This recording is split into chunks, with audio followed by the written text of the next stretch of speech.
Warm greetings and welcome to another session of Women in Built Environment.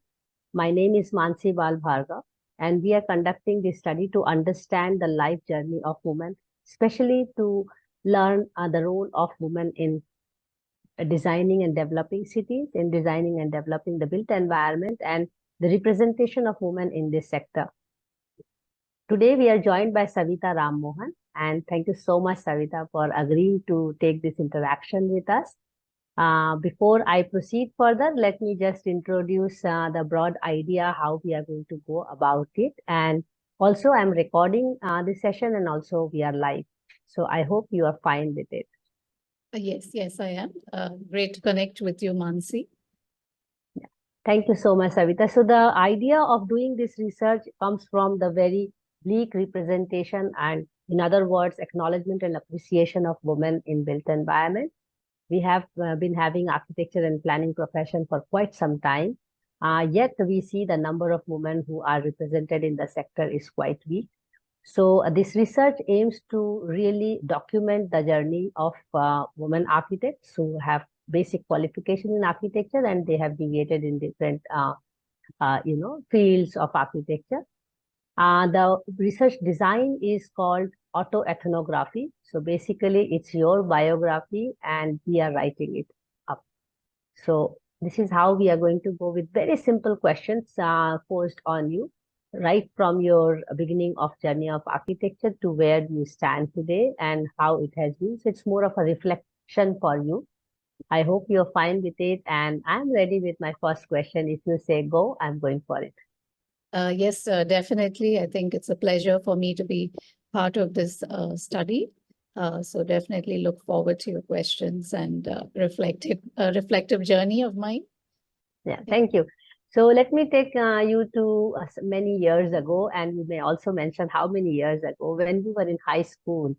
And a very simple question, what brought you to architecture? What was the family setup? What was the educational setup which instigated you to come to architecture?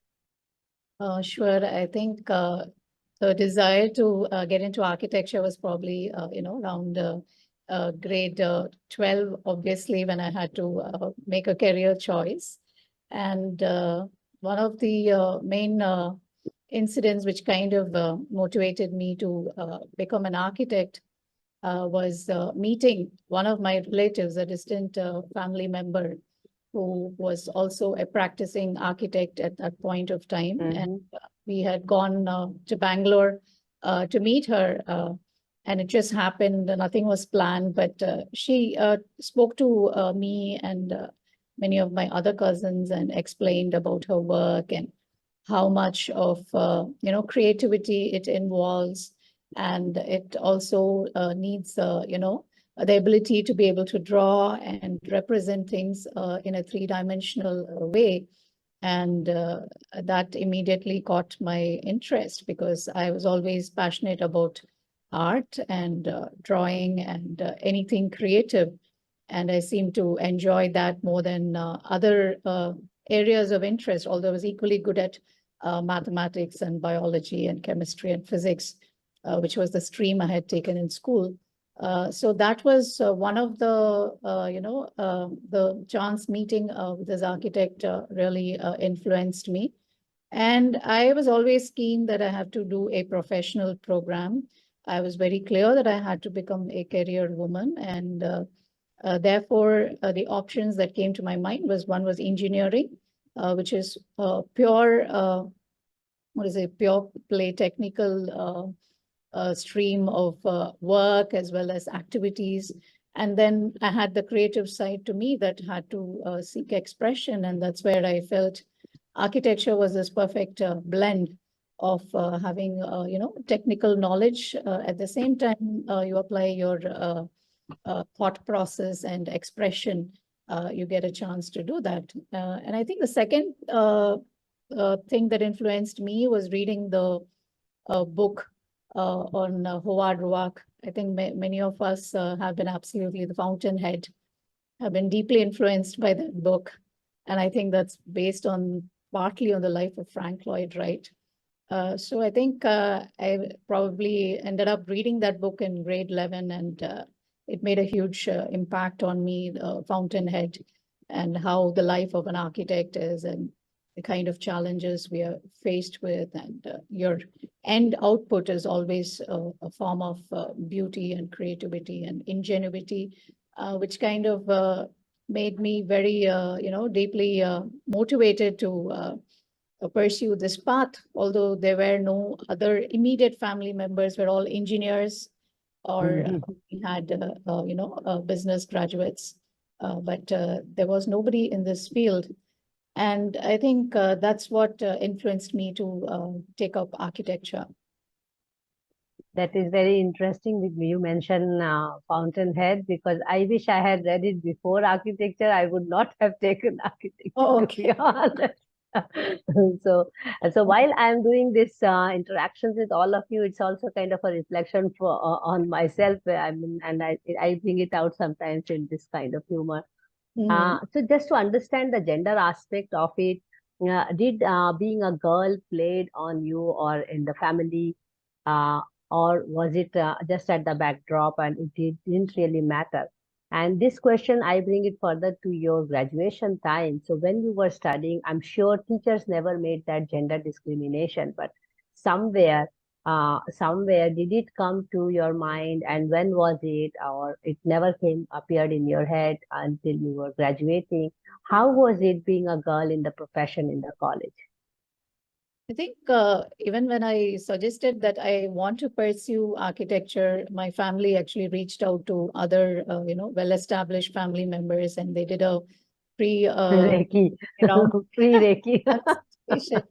So they asked them that, what are your thoughts? I mean, this is a totally unknown field for all of us, and she wants to get into that. And I recall one of my cousins who's almost like a guide to all of us. So he said, it's definitely a great profession to be in, and it's very well suited for women, especially because they can even set up a home office, and then they can also be their own boss, and you don't need to necessarily work with somebody else. So you can have your own business set up, and definitely you can make a good money as well, I mean, over time. So these were the points that the family kind of took that feedback. And again, we consulted my cousin, the distant relative, and then she said, she gave a green signal saying that, hey, this is a very good field for women, because increasingly number of women are taking up this as a career option. And during my academic program, which was with Madras University, I studied at Hindustan College of Engineering in Chennai. And I think we never faced any kind of gender discrimination or no specific treatment because we were girls.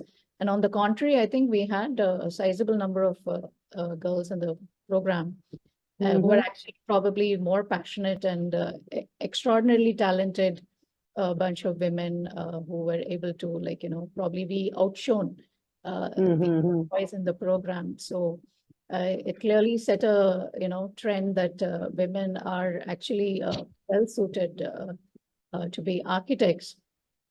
And then when I entered the professional world, I started working with C.R. Narayan Rao, one of the lead architects in Chennai.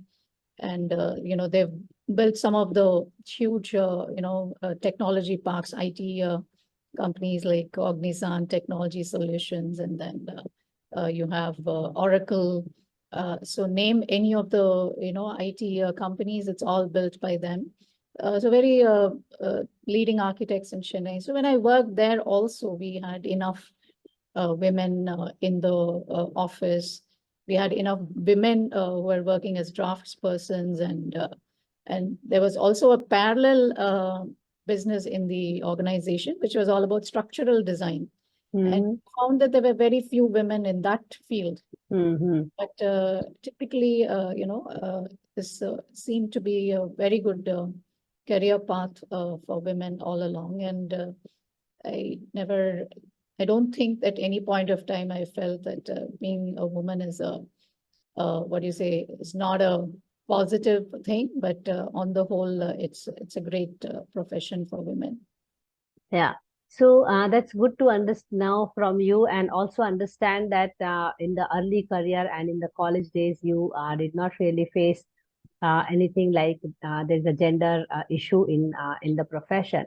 So let me ask you a question very simply. So do you still think that there is no such issue like gender in architecture? And also, I am very curious to understand which time of the year was it when you graduated, so that we can start relating. Is it Tamil Nadu? Is it Chennai? Or is it the time of the year? Or is it also the family environment matters? It's the college environment that matters. And then, do you really feel that there is an issue like women in built environment, or you think no, it should not be a topic of discussion at all? So, what's your take? I mean, too many questions, but just I'm curious because how do you see that? No, okay, I'll start. The time of when I graduated from the architecture program, that was in 2000. And Hmm. definitely, I think that was the point where in Chennai is one of the more progressive cities in the Hmm. country compared to the rest. And, and also I think coming from the family background that I have, where most of them are highly educated. Yes. So definitely, I had to do a lot of convincing to my parents that, this is the It's the field. deviation of the field. You had to Correct. convince for the deviation. Yes, absolutely. Because I had also got into the zoology program, and then I Hmm. was always exceptionally good at biology, and it's something that came naturally to me. So I recall my father telling me that I need to take up, a career in that path, like probably do zoology. And then I definitely also was thinking of becoming a genetic engineering scientist, Hmm. which was also very interesting for me at that time. And in fact, I got admitted to the zoology program also in the Women's Christian College. It was one of the best colleges in Chennai. But I think my heart was kind of set before that in architecture. And Hmm. all that, and that was the time we also had the reservations introduced Yes. Yes. uh, 3 years before. And then where they said forward caste or forward class, these people, have to score more than 95% or 98 even to get admit into any of these programs. And the other communities were given a open invitation to just walk into programs with 60 and 70% marks. And I recall that I had scored close to 94% combined the maths subjects and science. And despite that, it was very challenging to get through admission to any of these premier programs in the country without, and they also had introduced capitation fees and all of these Hmm. were happening. But I recall that, I told my parents that if at all I study anything, it's going to be architecture. Although I do like zoology, but I don't enjoy dissecting animals. It's something that makes me cry every time. So this is not going to be the field. Hmm. And I know that in architecture, I don't do any dissection. It's all about, non-living things, and it's all about experiencing space. So Hmm. I stood my ground. Interesting. Yeah. Interesting. I So mean, I did not we feel, all perceive architecture in a very different way. So that's quite oh, interesting. okay, right. So to answer your question, I would say that, at that point of time, the only gender barrier that I could see was within the family, where they said that, doing a 3-year program is probably going to be easier for you than going through this 5-year, 5 years bachelor. right. And which is Yeah, also that was very difficult for parents to accept, huh? Because it was always 3 years, or engineering was 4 years. exactly, exactly. And I think at that time, the trend was also that women did their bachelor's and then they got married. Masters, and then Yeah, or masters if masters, or required. they got married. And Mhm. I recall many women in my family, like who got married into the family. They'd all done their masters, but yet they were always encouraged not to pursue a career. Whereas I think in my generation, we all kind of Mhm. sat around and said, it doesn't really matter that we have to work, and that's what's going to give us our financial freedom and freedom of expression of, Absolutely. So tell me a little bit more about after graduation, how did life take you? I mean, you started with a professional career, and then what was going around in your personal life? Where did you start family? When was it? And did you go for further studies? When was that? And how did you really try to find when to do what? Okay, so yeah, I think after graduation, I was exposed. I had some really good professors, and I think one of the professors was from IIT Kharagpur, and then he had done his master's in city planning. So when I told him that, and at that time I was also keen to move to the United States after my bachelor's. So I had given my GRE and TOEFL, and I was ready to move. But that's when this professor influenced me by his, experiences, and he said, urban planning is also an area which is extremely interesting, and it's also an upcoming field, and a lot of architects who understand city design can also kind of venture into this space. And interestingly, my bachelor's thesis was on designing an urban city center for Coimbatore city, which so you were already dealing with an urban design scale and exactly. So, and that was a massive project, and it was extremely hard to complete this thesis because I had to design more than 30 plus buildings. yes. But somehow I think with the help of Professor Ravi from Anna University and Professor Sadish Velu, who kind of helped me. These two were amazing guides who helped me get past this thesis, which is a nightmare for most architects. But I think I did well, and after that, I applied. I applied for masters in urban design, and I also applied for masters in urban planning to SPA Delhi, and then CEPT University in Ahmedabad. So then I went through both, and I got an admit with CEPT University for the urban planning program. And at that time, and when was it? Which year was that? Probably we have passed each other in the campus. Oh, is it? Okay. Which year did you, when were you No, at I finished 97, 98, my master's in urban design. So Oh, okay. That's great. So I was there from 2000 to 2002. And I think that's when I came to CEPT. And of course, as you know, CEPT is an amazing place with a lot of awesome professors and people who do research, in depth in a variety of areas. So that's when, I also met Professor Utpal Sharma. Excuse me. Maybe you like to have a glass of water. We can pause and start it. Okay, no problem. Yeah, so I was just, in the bachelor's program, I met Professor Sadish Vadivelu, and then the other person who was very influential was Professor Ravi from the School of Architecture and Planning at Anna University, who was my external guide, and he had a major role in helping me complete my thesis, and Sadish kind of spoke to me about CEPT University, which I'd earlier never heard of. And then he introduced me to the world of city planning. And he said, why don't you apply to this place? I think it'll be a great program for you. And it's an upcoming area. So why don't you apply? And I applied there, and I also applied to SPA Delhi for urban design because that was also an area of interest.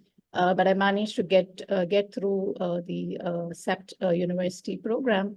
And when I saw both the campuses, clearly CEPT University stood out as a beautiful place. And, the architecture spoke for itself, that this was a special place. And there was also Professor Doshi, about whom we had read and studied about. So for me, it was really like a dream come true to actually meet Professor Doshi on the first day during our orientation, where he gave this huge, long talk about a tree that stood still and how the birds come in. It was same in our time also, trust me, just few years ago. So it looks like he repeats the same thing, He but enjoys, no, he enjoys this whole orientation because it comes naturally, no? So it used to come to him naturally. right. Mm. And I just like the, the whole atmosphere at SEPT was so vibrant, positive, and extremely open to new ideas was the feeling I got. And I think SEPT University, those 2 years just went by like, in a flash. And I learned so much in those 2 years, and it opened up this whole new world of Yes. urban planning, and and within that, so many other areas where one could actually be Hmm. looking to specialize in. Yeah. So you, after that, did you start practicing, or you had practice of some years and then you did your masters? Now, after I did my master's, I worked in Delhi briefly as a consultant with the India's climate change program at Mm-hmm. Windrock. Wow, that's quite So early to talk about climate change. Yeah. true, but it was a very exciting assignment for me. And honestly, at that point of time, I was not worried about whether it's a full-time job or a contractual one. But because of the prestigious role that it had, that I was Yes. part of this four-member team, which was actually preparing the first national communication to the United Nations Framework Convention on Climate Change. And I had a huge panel interviewing me, like close to 15 to 20 people in multiple rounds. Mm-hmm. So that was super exciting, and it was in Delhi.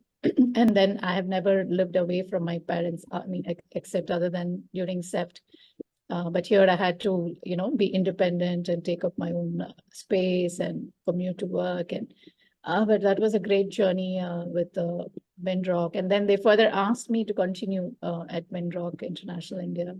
But I had health problems that have forced me to return home, and that I had to take the necessary medical treatment. And that's when I got back into architecture. And architecture was always my first love. So Yes. when I worked with C.R. Narayan Rao, and those spent 3 years. It was really interesting working on a variety of assignments, right from designing Chennai's legislature to the tidal park complex, and also designing the software company offices, doing interiors for residences, and also doing institutional design. So also designing shopping malls. So in fact, I designed one mall, which after much later, I realized I found in the news that it had won the best shopping mall design award in Mm-hmm. Coimbatore. So it's called Brookfield Mall. And of course, I did it along with my reporting manager, Mr. C.N. Raghavendran, who's also a Padma Shri awardee under his guidance. But they gave me that freedom to, like, start designing small buildings on my own, and then lead projects, manage drafts persons, and then be responsible for completion, right from the concept to Mm-hmm. execution, and post execution communication with the clients.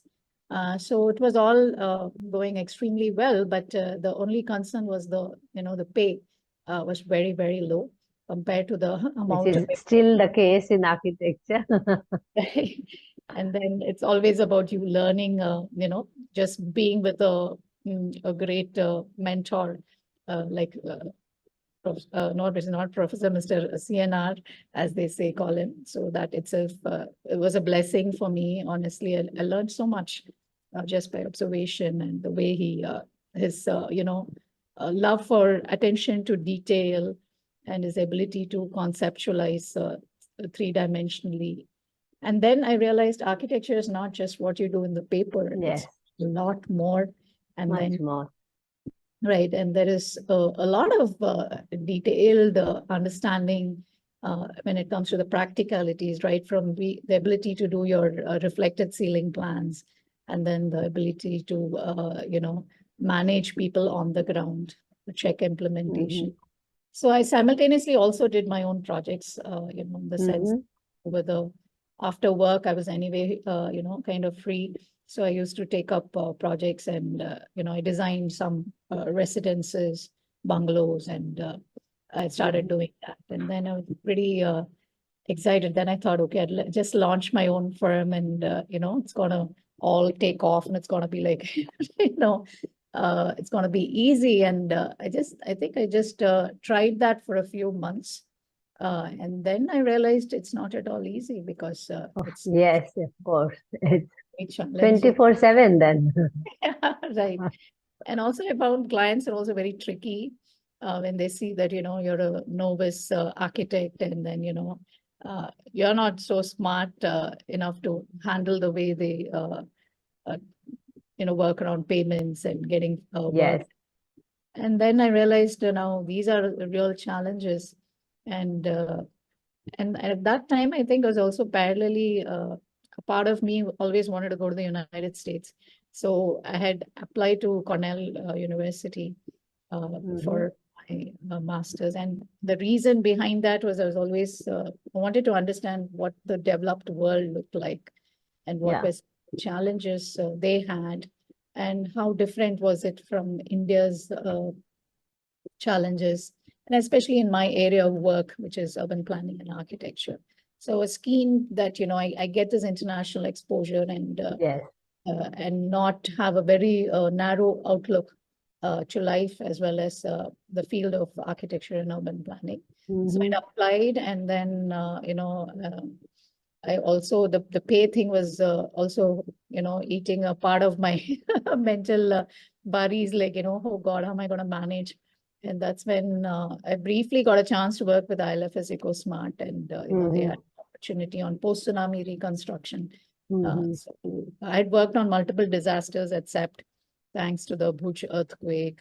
And then, we had a tsunami in that time in Chennai. So that was actually the big focus for the city that, how do we design cities that are tsunami resilient? Resilient. Yeah. And then I got this very exciting opportunity to work on post-disaster reconstruction and environmental impact assessments for those housing complexes, which I thought was exciting. And at that stage of life, for me, it was all life was an adventure. And Yes. I had to, explore the maximum and do very interesting work that excited me. So honestly, I was not concerned about being, stable in one place. And even now, I cannot remain in one place for too long.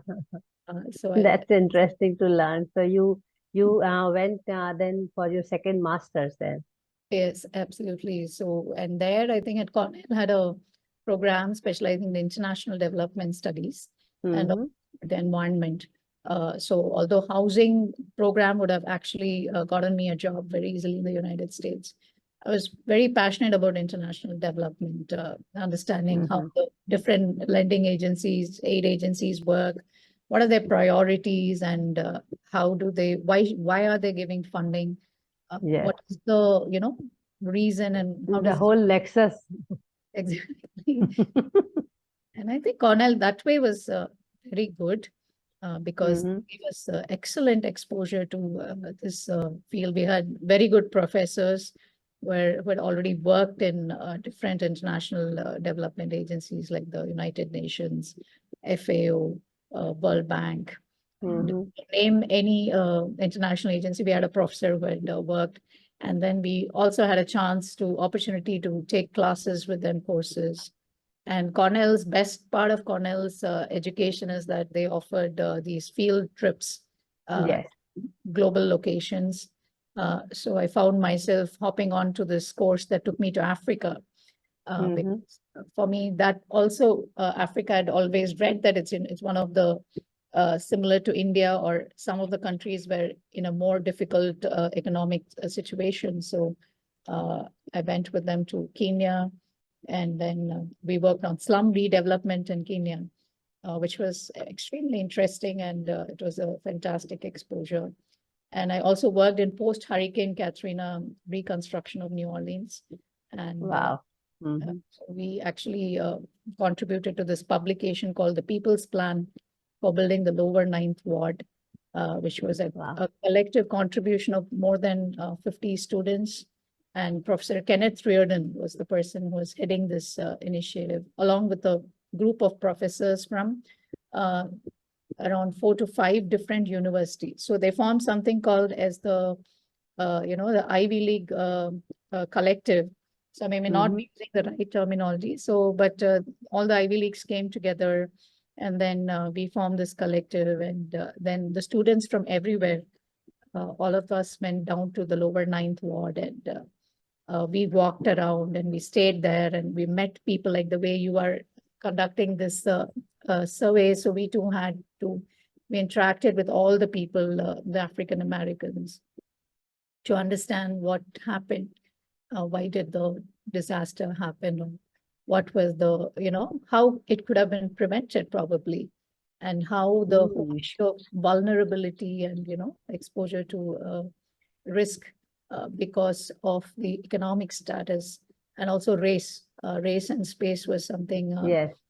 which which plays a big part in the US planning scenario.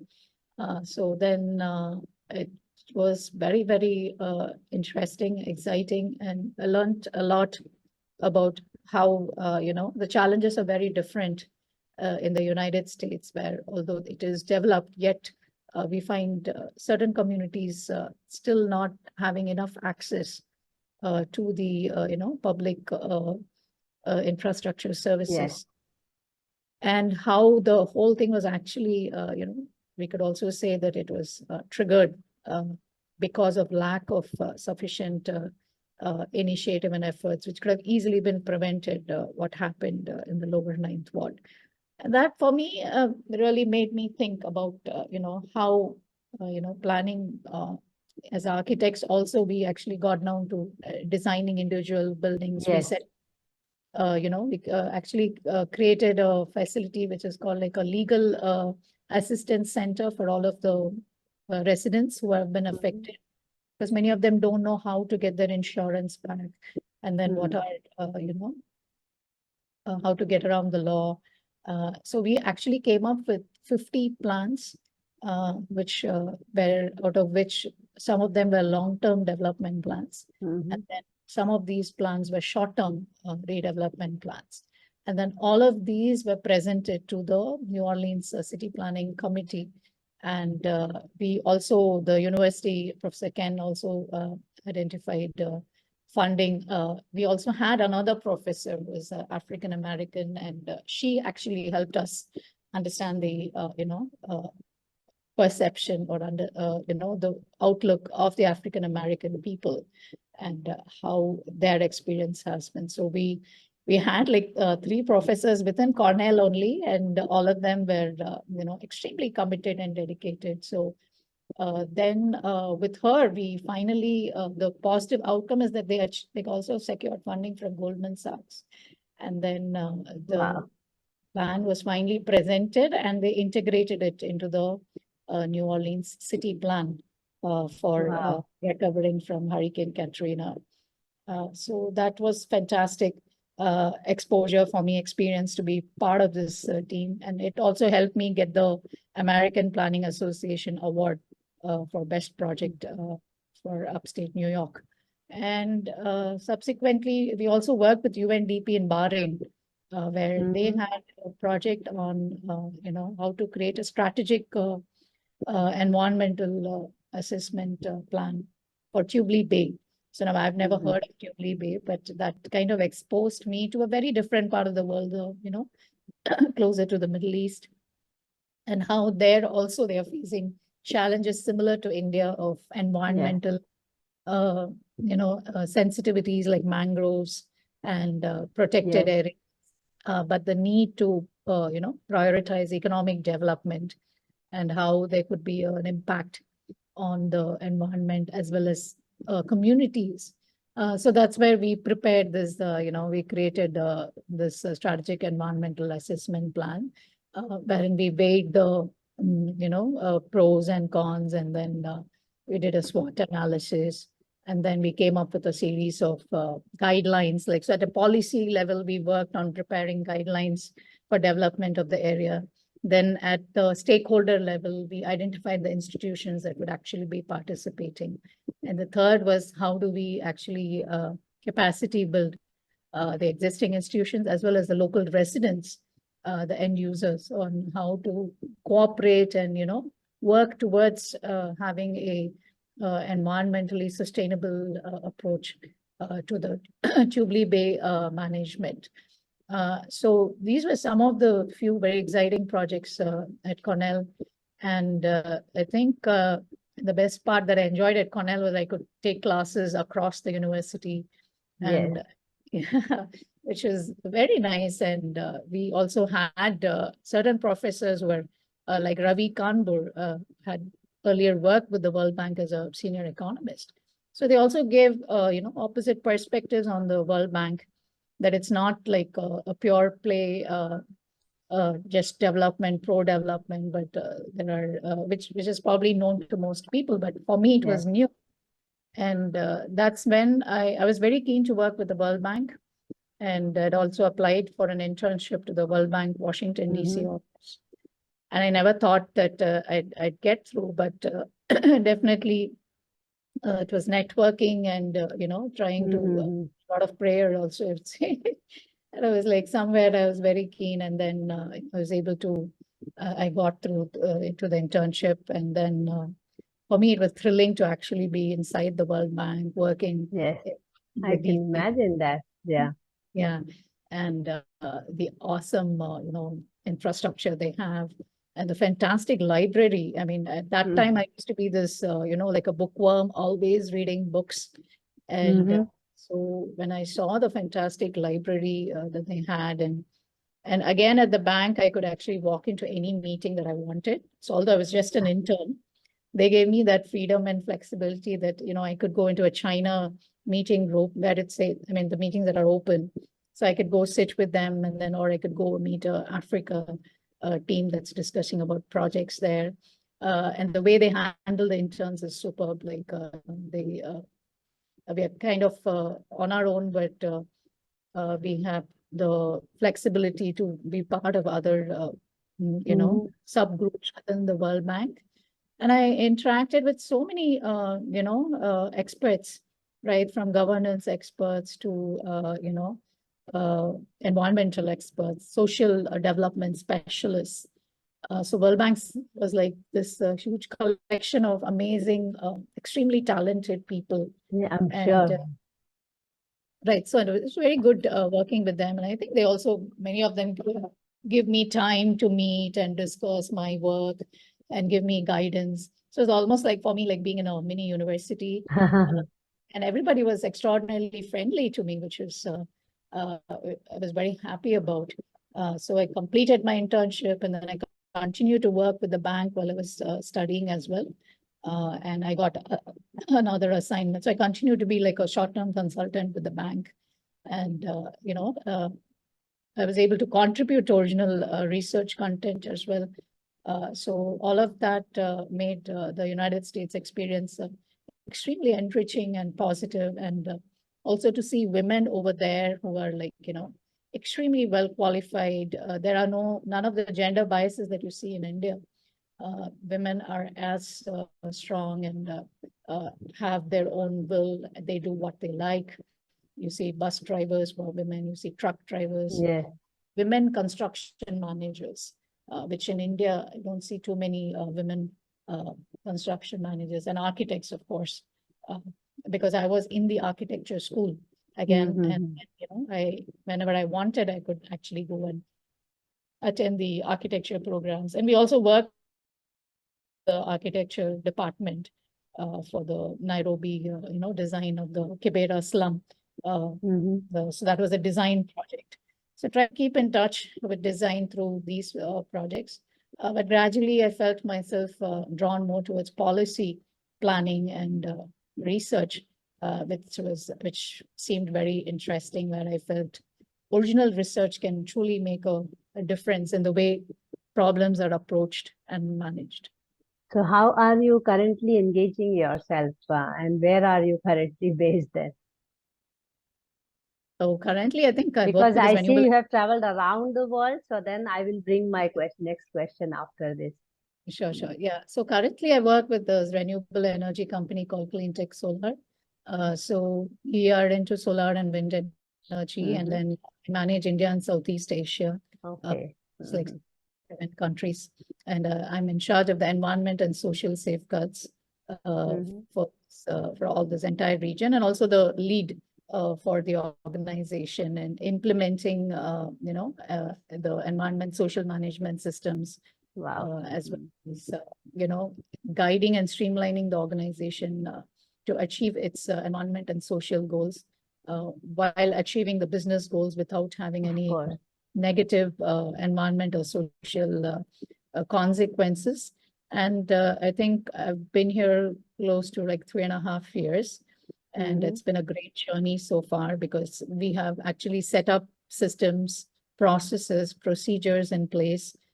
And I also do training and capacity building for Mm-hmm. all the employees so that they know what it is and why we should Yes. be doing that. So, and we have achieved a lot of positive results. Like, so we got the silver rating in EcoVadis last year, which I thought for a very young organization, the company is like around 8 years, and the Okay. uh, health, health safety team came in only like 4 years back.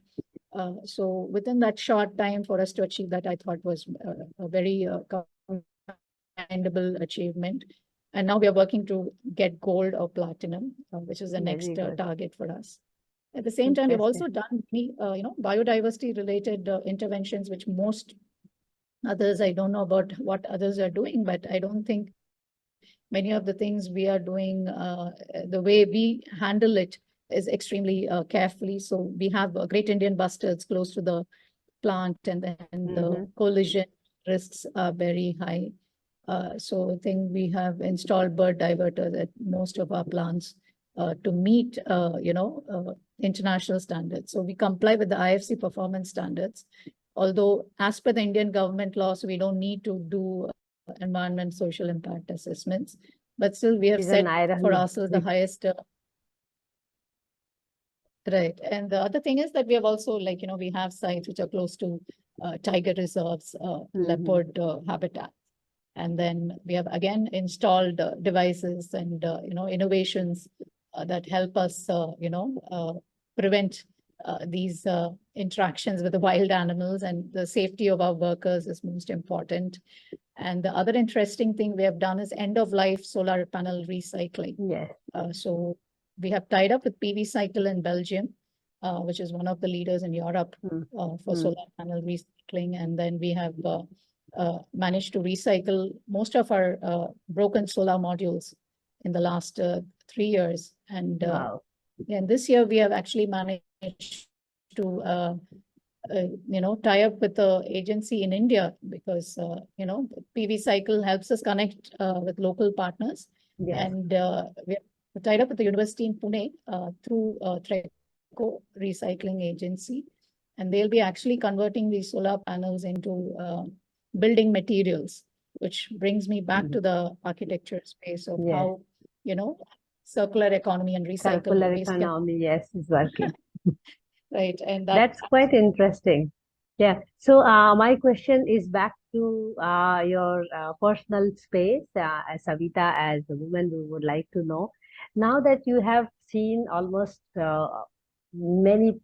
half of the world, I will say, through these continents and these cities and projects, and you may be in a very good position to reflect upon the role of women in built environment with respect to India, you know, and where do we stand as of today? That's my first question, and I'll maybe ask a follow up. If you can give some reflection, are we in a better off situation, or we can do this to bring us to, a more closer to developed country, or I don't know. I mean, I would like to hear your reflections. Sure. I think men on the whole, if you see, compared to probably 20 years before to the last 10 to 10 years, I'd say they've made remarkable progress on the whole in India. And we see Yes. women in most professions, which are typically male dominated, like we see women lawyers, women doctors. And we also see numerous women architects who have also done extremely well. But at the same time, I also see a number of women faced with a lot of challenges with setting up their company and then scaling it up to a level where they're able to employ other, a team of architects, lead and manage. I think that is where the actual skill development is required. Because there are a lot of forces that work against women in the Indian setup. So one is the standard perception about women, her role as a homemaker, as a wife, as a mother. That is still considered as the most important task or the role an Indian woman has to do, like above all else. So unless the men around them actually change and they're supportive, I think it's going to be very hard for women to actually shoulder all these extremely demanding responsibilities. On the one hand, managing household, the other is to manage your child, and the third is to be in the office and try to push and grow in your career. And the fourth is the competition you face from men. I Yes. would So say that how is it's huge. Savitha managing all these four aspects? We are curious to know. Yeah, I think I'm very How do you blessed and balance lucky your because personal and professional life on a daily basis? I mean, I think that's a common struggle every woman has, whether you have children or no children, married or not married. How is Savitha managing this complexity and doing multitasking? I think it's definitely not easy. There are times when I feel that is it worth going through the enormous struggles, enormous. I mean, it takes a toll on health also at some point of time, and your mind space has to switch from task 1 to 2 to 3 to 4, and then So, but I think that way early on from childhood, I'd kind of trained my mind to be a multi-tasking specialist, that I could do 10 different things at the same time, and it would not kind of affect the progress of one task is not going to overlap with the other, although they are actually. So I kind of developed that mental, attitude, and trained my mind to work to be able to handle many things.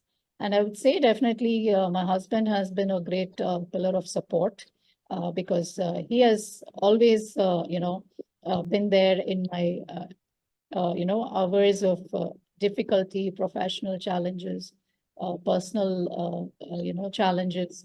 And he's always been supportive, and has always told me that, hey, I'm there to help you and I want you to shine in your career. I think that's what has kind of helped me to be where I am still. When I see a lot of other women who tell me that, that their partners are not half as supportive, they're required to give up their jobs after they get married. And then once the child arrives, the child is most important.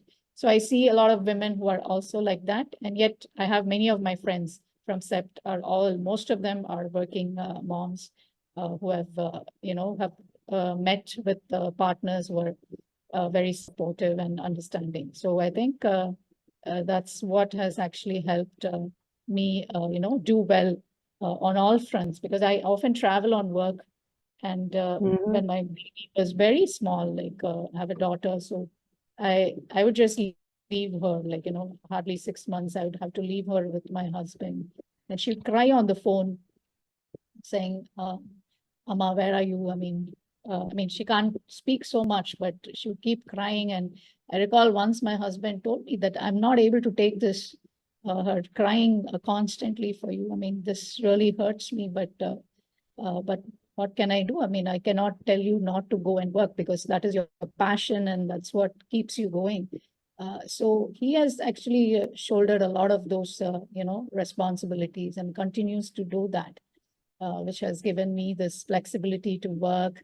And he chips in to take care of the child. And I think the child also, whether she willfully agreed or not, she's born to a mom who's a working mom. And I think child has also made a lot of sacrifices that she gets less time. Accommodation.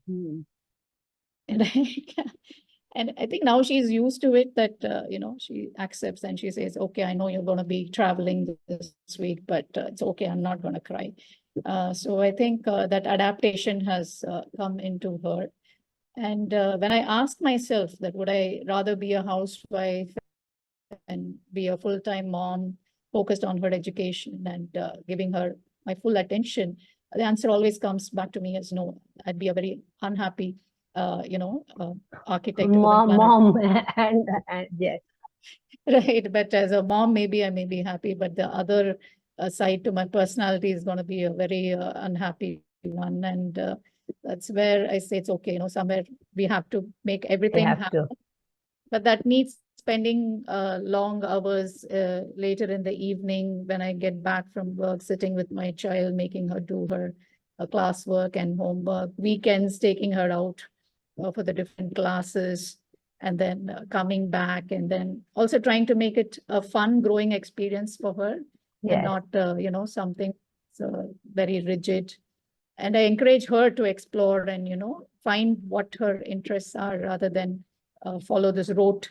I meet many parents who don't allow their kids to play, don't allow their kids to have fun or do the things they enjoy. But I tell her it's okay, academics will anyway, you will eventually do well. But right now, you have to play, you have to be a kid, right? When this is the time of your life. So it is, it's not easy at all. And I think as most other working moms and other women you would have met would have also shared. And I also often listen to other leaders, women leaders like, Indranui, and I follow this, forget her name, the physics person, right, who talks about the plant genetics, genetically modified plants. So she's also a great speaker. And then, of course, I've been following J. Jayalalitha, who's a former chief minister, how she managed to get past a lot of personal difficulties to be where she is.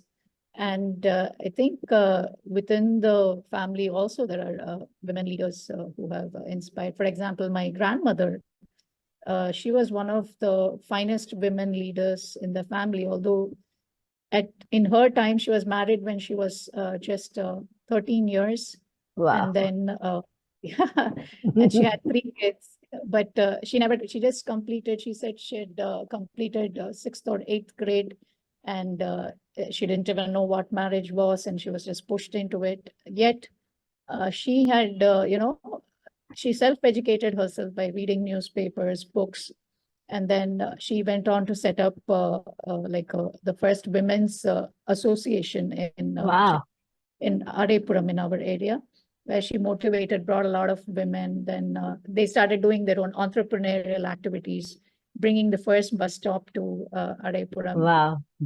And I think, and she was such a leader, a born leader, whom I would say has been a huge inspiration for me, that without any education, if she had so much influence and impacted so many people's lives, then what about me with the education and the support my parents and my husband has given?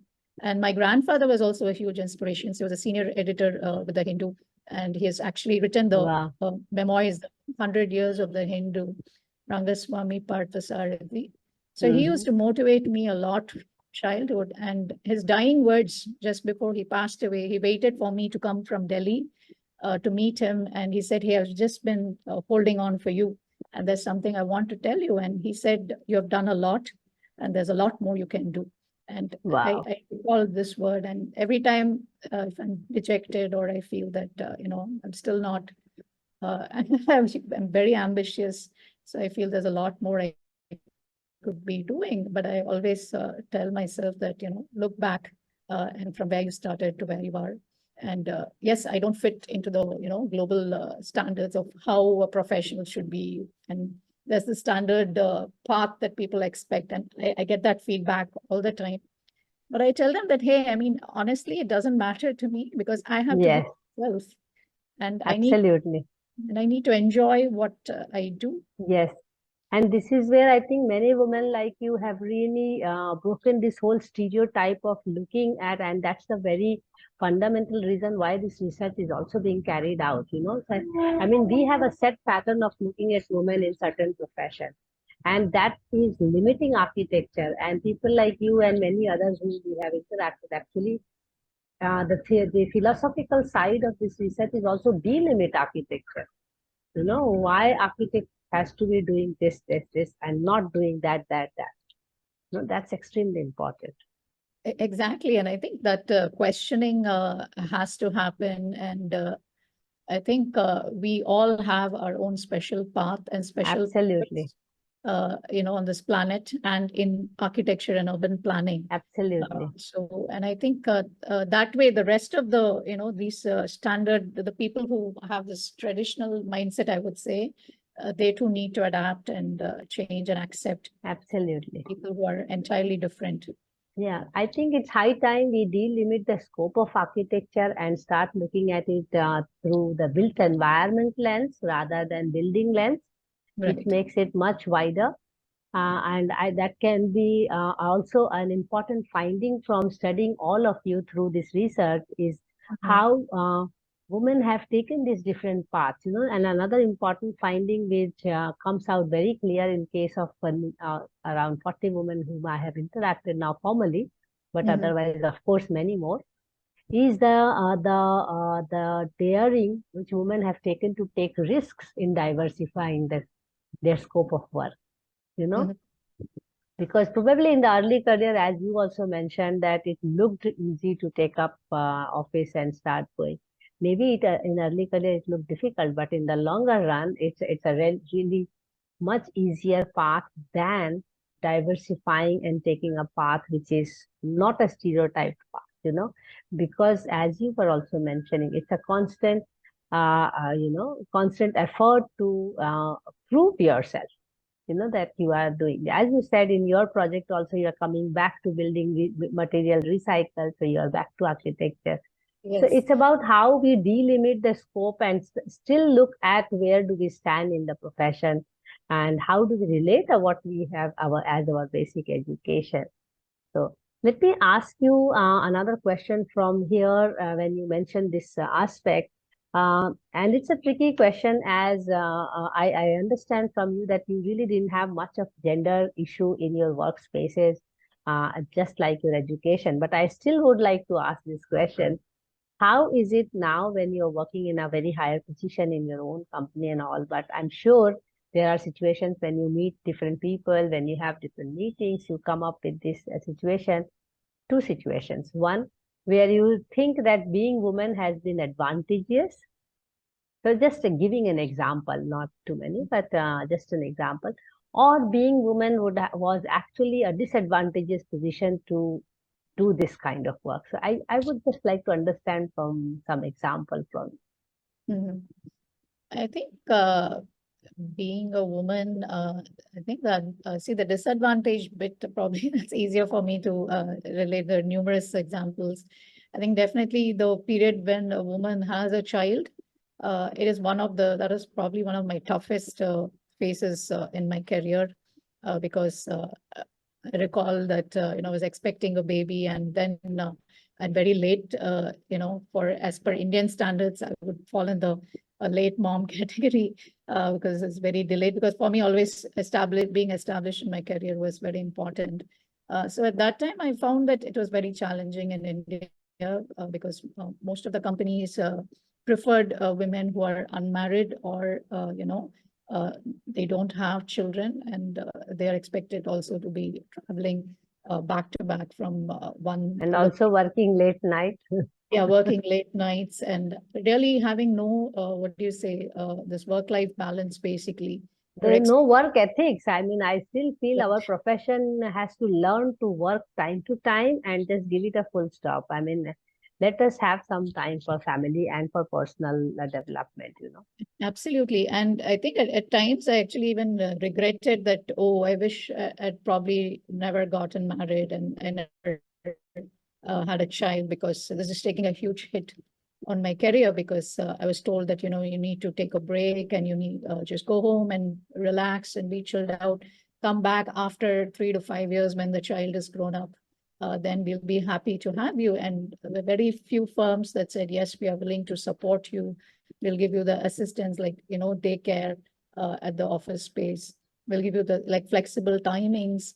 All of this were totally unavailable. And repeatedly, I think I moved from one company to the other, looking for a company that would actually, Accommodate. accommodate. And it was very hard to find. And even those who initially sounded like they would accommodate, eventually they did the numbers calculation and they said it's better for us to hire women without children, and let's ask them to go home and take a break.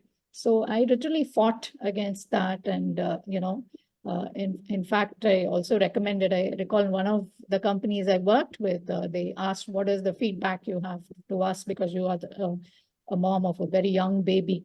And I said, well, I mean, please at least create a daycare at the workplace, so that, when I come in, I drop her, and then the evening she gets picked up. And if you can't, at least a play space wherein once in a while she can be brought in, and she sees what mom is doing and why is she away all the time, which they actually took up positively, and they implemented a small, Wow. a play area within the office, and other women also gave their feedback. And we were all very thrilled that, wow, this is so So that nice. is also bringing change. I mean, someone has to face the problem and also speak about it to bring a change. Yeah, absolutely. So we influenced them, and then we were able to do that. And for a while, it all went well. And then suddenly there was a change in the thought process. And then, they said, no, no, no, we don't want women with kids at all. So, one by one, we were all asked to work part-time and then come in whenever required.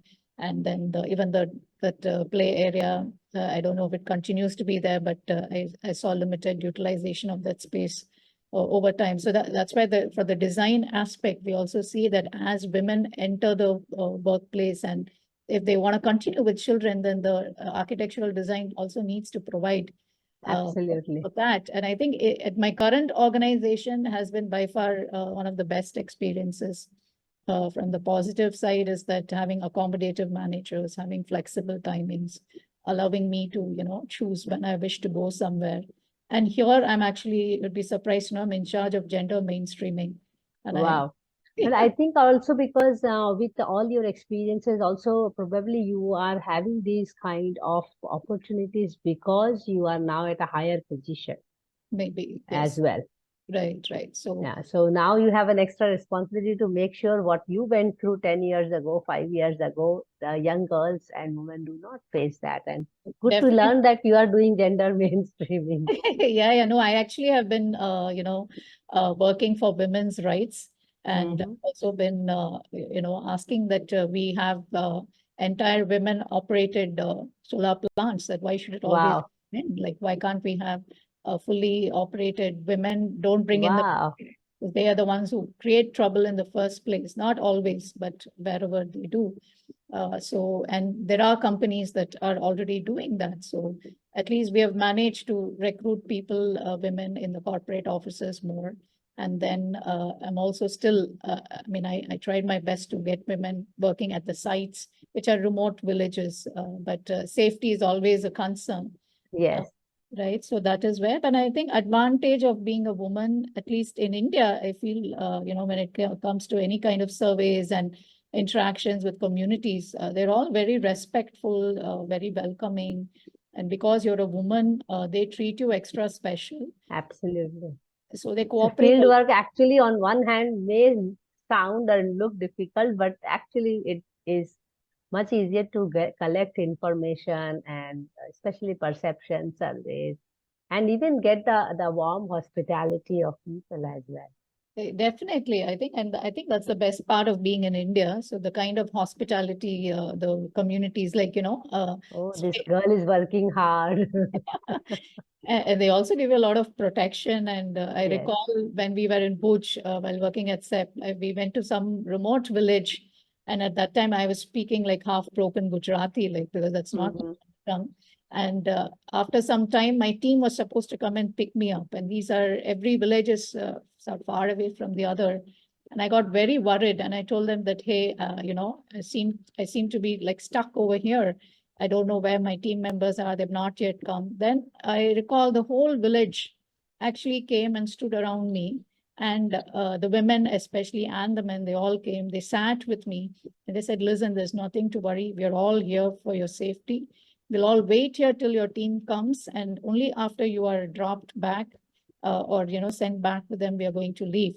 And if not, we'll find a way to, get you back to the place where you're staying. So I was very touched with this kind of, the warmth and the concern and the care that they all extended. And I think even in the United States, I think definitely, in my surveys with the people, especially with working with African American people, the warmth and the hospitality and the extraordinary friendliness that I experienced from them, I think it remains with me to this day. And I could actually feel their pain as mine, and Yeah, I can relate that. right. Yeah.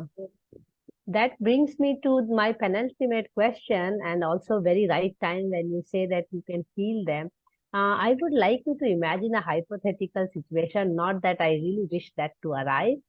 The way the profession has been male dominated, imagine a situation where in India, uh, we have a woman dominated architecture profession.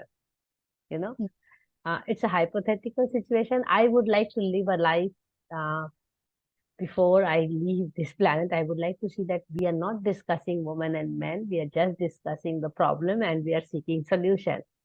But given this situation, imagine how would cities and neighborhoods look if the profession was dominated or is dominated in future by women. No, I think that's such a wonderful thought. And I think that has crossed my mind many times, that how would the world be if it was, Yes. women leaders, women politicians more than in a totally male-dominated world, which it is today. I think definitely with women having a majority. More say. Yeah.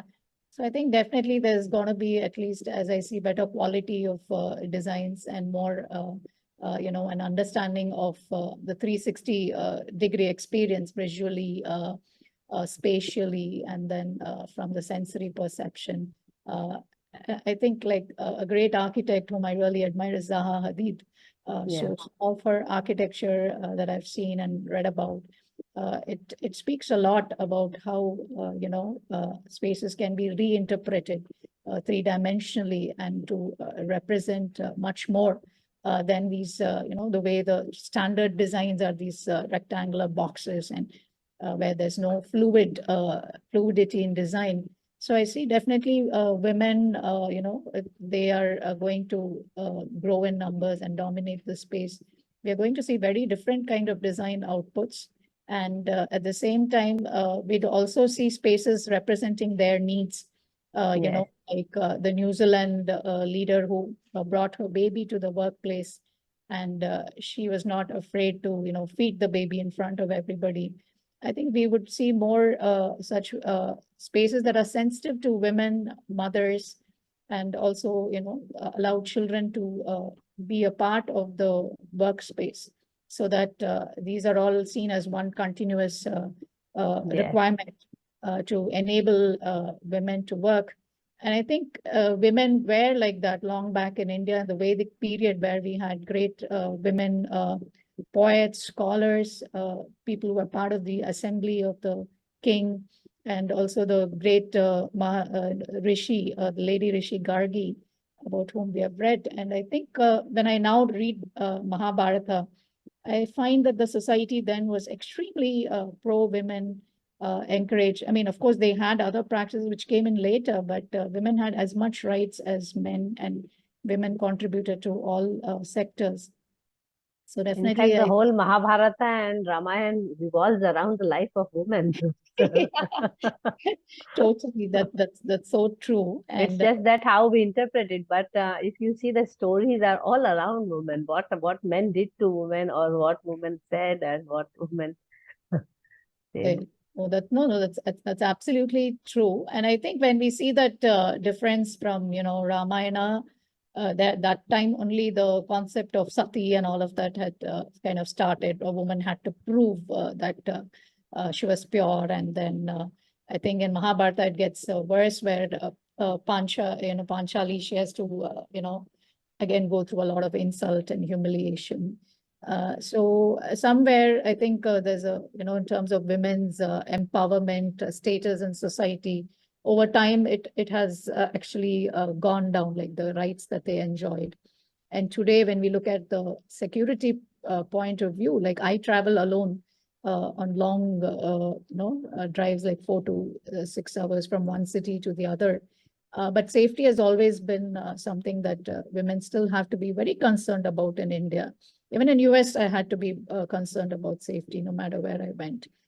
So that Yes. still remains an issue. And I think that is where I feel, as women become more empowered and they start to dominate the work environment in architecture as for urban planning, we'd probably see much more safer spaces for women and the entire community.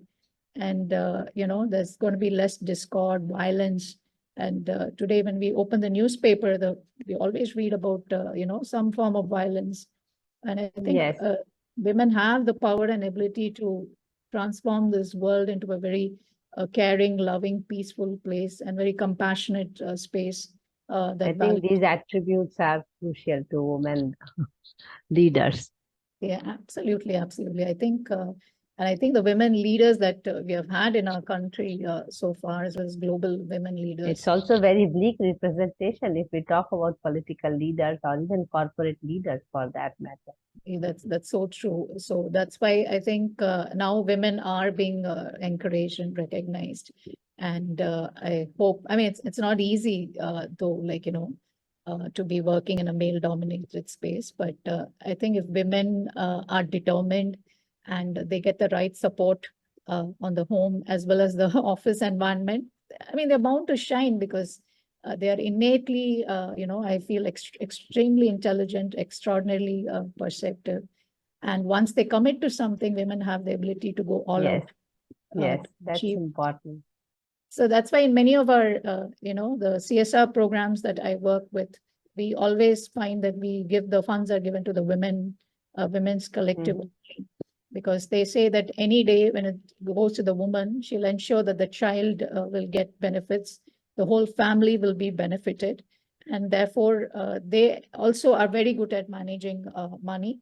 Whereas if it's given to a man, then it hardly reaches the rest of the family in the rural areas. So, yeah. So it's a common feedback I'm receiving. Yes. So more and more in rural India, we find it's women-led cooperatives and collectives. And I think many of my friends who've done architecture, they've kind of moved out, surprisingly, out of that space. Very few have continued. And if,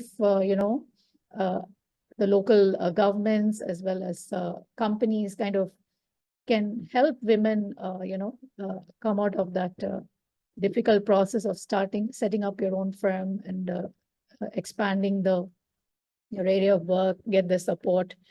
And I think women are often very sincere also, from whatever I've observed. Like, they don't tend to cheat so much. They're not so much money. Some of them may be bothered, but a vast majority is about doing things very sincerely and in a very committed way. And this comes very common as a pattern.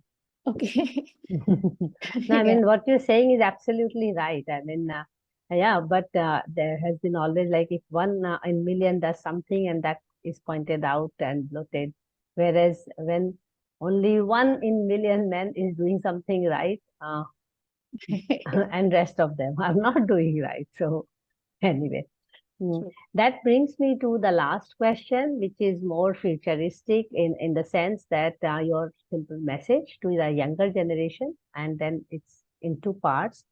One message is what it is to be in the field of architecture or in the field of built environment, what it is to be a woman, particularly in there. So in a way, because the profession is not known by many people. So through this message, we would like to tell people what it is to be women in architecture. And the second message is to younger people. Both messages are to younger people. The second message is on what should they do to ensure that engendering of of the profession is happening, so that in future we don't need to discuss men, women. We just discuss professionals. It is a gender neutral space. So what should the younger generation keep in mind to reduce the gap of gender? Okay, so I think the first one, I would say that, being a woman in architecture is probably it's a fantastic opportunity because, you have all kinds of other professions, but architecture in itself is something that makes you think about spaces, the perception of people and the experience of the final end user. And I think that involves a lot of creativity, ability to think, laterally, and also involves a lot of time and energy and effort. And the average mind, I would say, I mean, people who with an average level of intelligence, I doubt, this is something that, but I mean, I cannot call anybody as average also, because some of the finest designs that I've seen have been in rural areas where these people have not gone to architecture school or anything special, but they have designed some of the most climate sensitive buildings that are absolutely a perfect fit. But that way I'm saying that if you are a creative person who enjoys challenges, who likes to do things out of the box, and then you are daring and willing to take the risks that this career involves, then only you have to think through all of that. And it needs a lot of commitment and passion and dedication. Else, it's very hard to be in this field.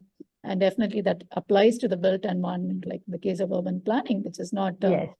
I recall a lot of my professors in architecture school. Some of them said, "Hey, I mean, that's not a great profession at all." But once after I entered SET, I felt that that's probably the best thing ever to do. And later, when I told people I've done urban planning, they were like, "Hey, what's that program? Never even heard about that." Like, so what is it about? Like, even to this day, I get that response. So women have to be understand what this role is all about, being an architect, and also the demanding work schedule that it involves. So it's not like other, other fields wherein you go and you just spend 8 hours and you're back home and chilling and relaxing. No, you may have to work round the clock. You may have to spend your weekends, holidays, and then, no time for anything. And the only thing you are kind of immersed You in have this. to marry the profession. Exactly. Totally, totally. And I think I married my husband because he was also an architect. I said, you would be able to relate and understand me.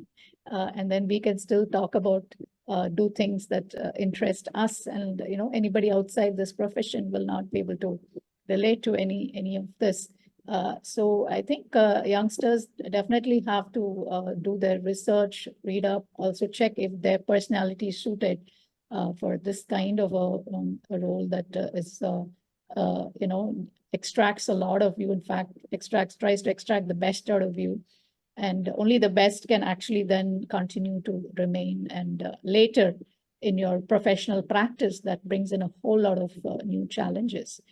So that also, I feel the current architecture program needs to train youngsters even better to handle that. Although we do go for an internship and we definitely have Yes. exposure, which is very good.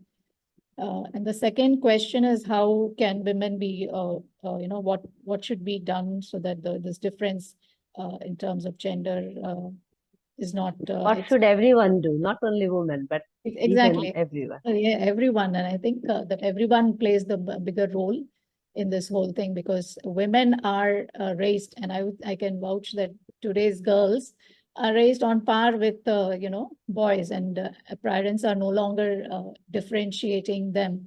And I remember reading a very interesting article which said that in Netherlands, nobody asks girls, is your favorite color pink? Colors.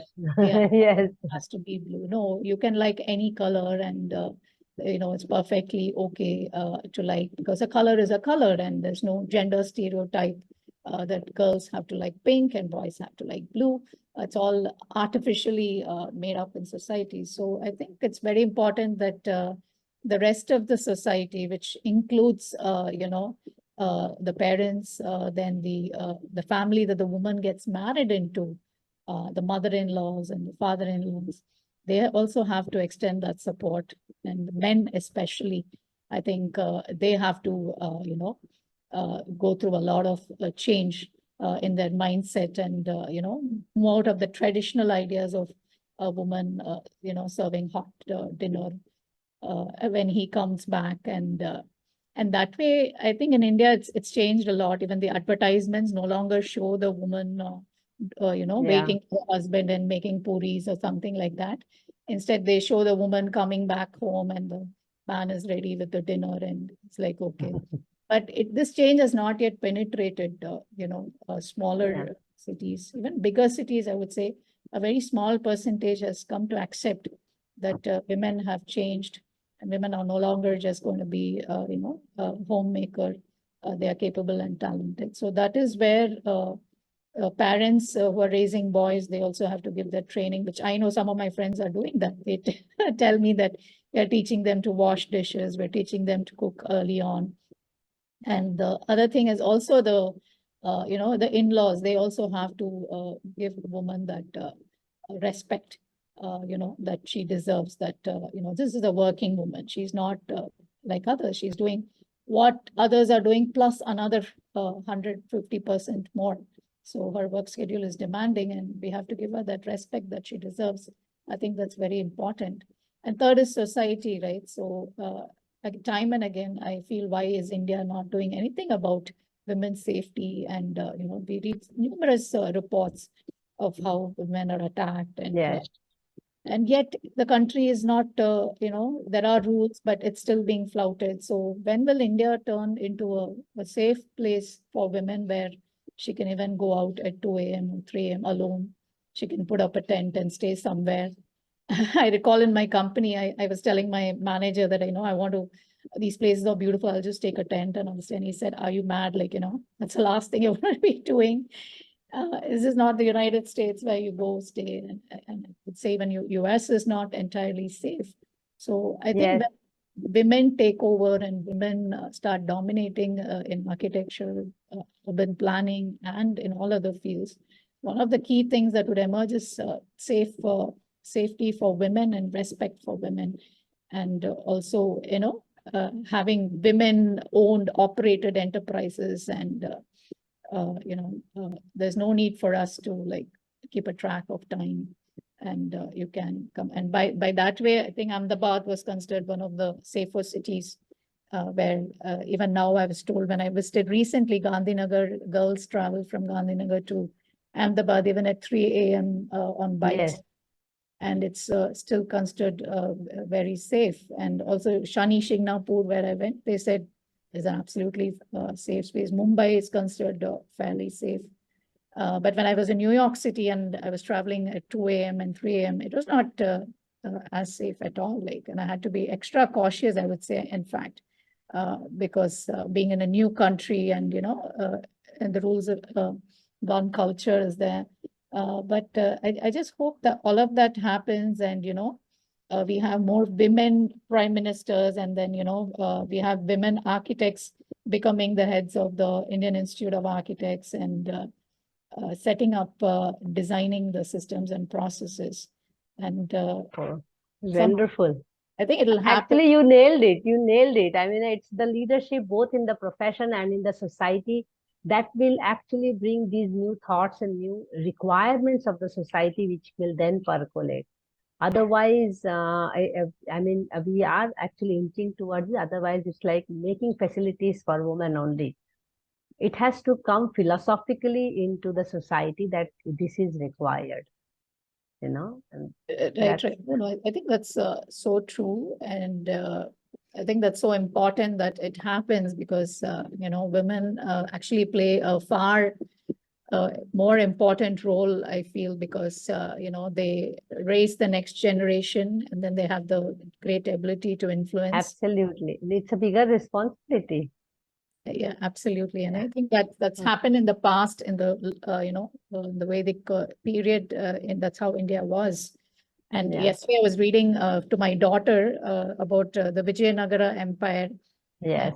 how they said the Vijayanagara city itself was one of the most beautifully designed with amazing buildings. It is Hampi, even if you go today, is one of the most fantastically designed urban planning, architecture. Everything is superb. And it Yeah. used to be appreciated by foreign travelers who came to India that, wow, look at this design. And I Yeah. hope India, kind of moves back to that phase with by empowering their women and ensuring, they have equal opportunity to shine and rise. Yeah. Thank you so much, Savitha. And I saw that you really poured your heart out into this conversation. And thank you so much for being so frank and really speaking from the bottom of your heart. And I hope you enjoyed this conversation. As you saw, the questions were very simple, very less. But yeah, to have this reflection is extremely important for us to really see where are we heading for in the not only in the profession but also in the society. And your last few lines of having women leaders and having a IIA president, Council of Architecture president, why not? And I think these are the things which are going to bring a change. If you have any question for me, now is the time to ask. Otherwise, I am going to do the formal vote of thanks.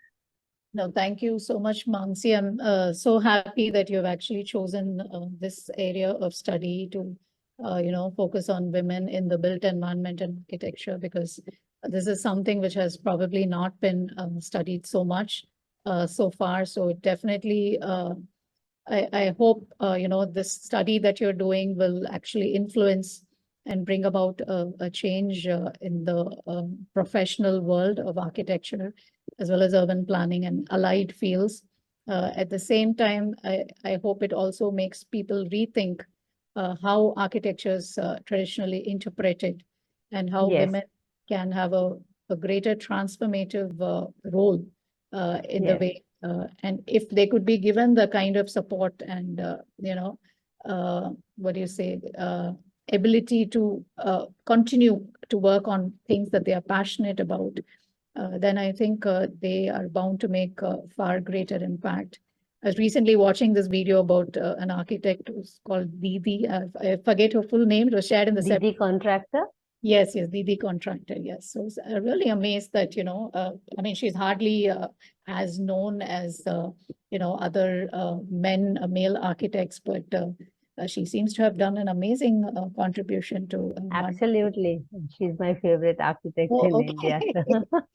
So, That's great. So so, it's really yeah, good. we have long way to go, but we do have inspirations to look up to. The reason to do this kind of research is also to acknowledge and appreciate people like you, so people come to know that these people, these women exist, and we have more role models. Because one of the major findings from my initial research was that we lack role models to even imagine that women are doing very good in this profession. And Okay. this kind of study is actually going to also create role models. People will look up to, yes, these are the 50 women who have done exemplary work. Right from your work also, I came to understand that you were working on climate change for UNDP. When climate change was not even a hue and cry in the country. And now it's like the first thing to talk about in every project now. you Yeah. know so thank you so much, Savitha, and I look forward to having a longer association with you. For the time being, this interaction has to come to an end, and we look forward to having more and more talks about this whole issue.